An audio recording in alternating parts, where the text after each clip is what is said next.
Yes, so Mughal Empire, 17th century, and what happened after that also. So Mughals were the descendant of two great lineage of rulers, like from mother side they were from Genghis Khan, and from father side they were the successor of Timur.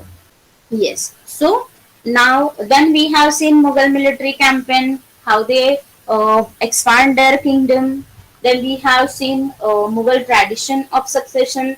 Then we have seen the relations of Mughal with other rulers. Then we have seen Mansabdar, Jagirdar, Jat and the Zamindars. Then we have took a closer look of Akbar's policy. We have seen Akbarnama, Aini Akbari, and now we are going to see the 17th century and after that. So, student, we have seen that Akbar, he was very famous and he was a great emperor also. He ruled a big, huge empire. Rather, he was famous, and because of his views of religion, he was very good, he was kind, he always think about the citizen or the who are the people live in his uh, kingdom or empire, you can say. So Akbar started religious discussion when he was in Fatehpur in 1570s, isn't it?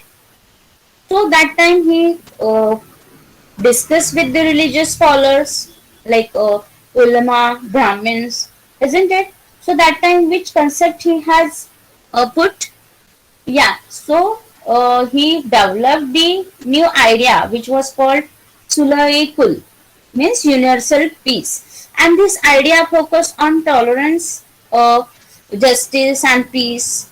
And in his friend Abul Fazl helped Akbar in framing a vision of governance around this idea. So now, student, here that nowadays also like Mughal Empire, we had India today is made up of many social and cultural units, isn't it? We have so many castes, we have religions also.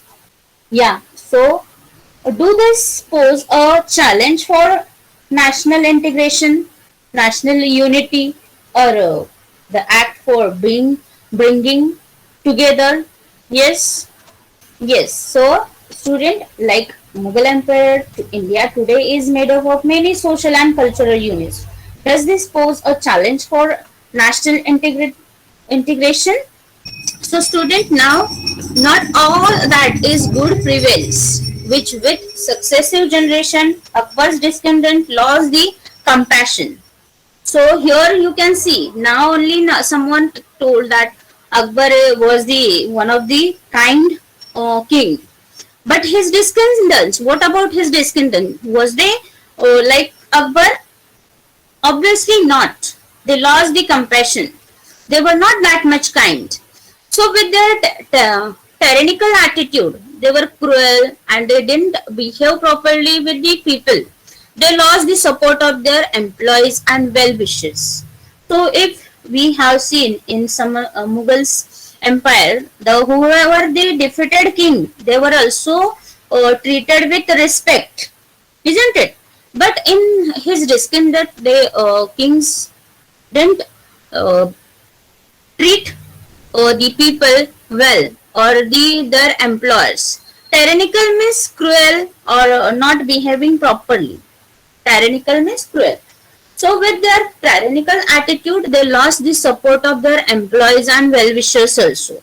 So the Mansabdar, see, if there are employees and the master also, but for great work, how you have to behave with them? Though you are paying them, though you are giving good salary to them, but every day if you insult them, if you speak attitudely, or if you behave badly to with them, then what will happen? Will they will they work, or do they work properly or loyally, honestly to you? No. The angriness, yeah, revenge, yeah, very good.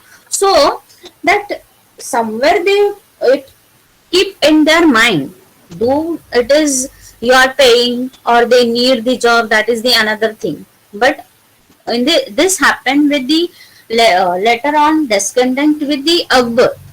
So Mansabdar accumulated wealth for themselves and their interest in a good for the larger kingdom faded. Faded means declined. So this led to them extorting from the poorer section of the population. So this led to them extorting from the poorer section to the population. So extorting means to prove someone is blackmailing you or collect your document or information to prove that someone is blackmailing you. So they led this Mansabdar accumulated the wealth for themselves and their interest in a good for a larger kingdom faded. So if your employees, if your workers are not loyal to you, then what will happen? Your all kingdom will decline. It will not increase. Blackmailing means prompted. How? So the rich thus became richer and poor became poorer. Because these Mansabdar collect the revenue from the peoples, isn't it? So they collected taxes, used taxes from the people. So rich become richer and poor become poorer. So as the emperor power gradually went downhill, this rich became more and more powerful. And even though we allegate their loyalty towards the emperor, so their loyalty become less also. They taken somewhere the place of the emperors. They started establishing their own little kingdoms, political and administrative alliances and the network also. They started their small association for their mutual benefits. So they started their small kingdom also. It's not a secret, or you can say forcing your views on someone for your purpose or for your intentions. If you want more, then you have to read the table from the book. Yeah, we have seen that table. Yeah, from here, two pages 48 and the 49. Okay, and you can search information, more information about these kings also. Okay, yeah. So let's see now one another fact, interesting uh, fact about Akbar's son Jahangir. Yeah, so Akbar's son Jahangir married many ladies in his life, but his last beloved wife was Mehrunisa, and she received the title Nur Jahan from Jahangir.